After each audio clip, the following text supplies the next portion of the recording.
Good morning guys. Andito na yung mga nakagis kong kumpay kanina. Diyan nang galing sa taas ngayon guys. Oh. Ito yung puno.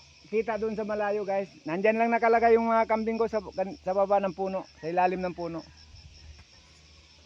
Ito yung kumpay nagis ko guys. Oh. Malapit na. Nandyan na yung mga kambing ko. Mataas kasi yun.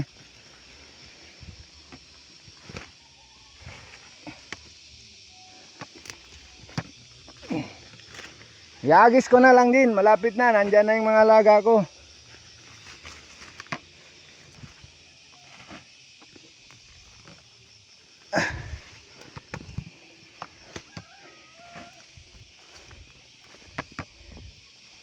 Andyan sila oh.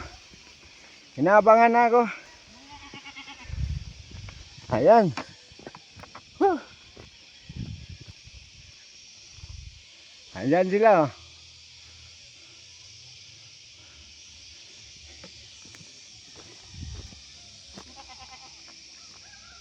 Ayan oh. Okay guys, hanggang dito na lang muna. Ilalagay ko muna yung kumpay nila. Thank you for viewing.